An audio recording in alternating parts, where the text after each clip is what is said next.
Alright, so let me show you how to allow or block the quick settings from the lock screen of your OnePlus 15.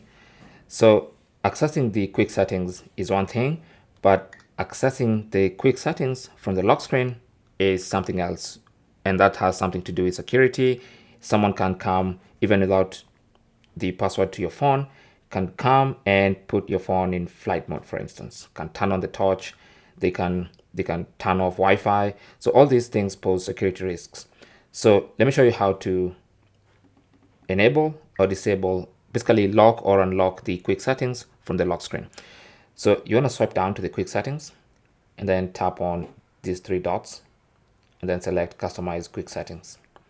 Now in the quick settings customization page, you should see the option to allow quick settings on lock screen. So this is where you can disable or enable that feature. Now when you disable it, that means now your quick settings are no longer accessible from the lock screen. Thanks for watching. Don't forget to like and subscribe, and good luck.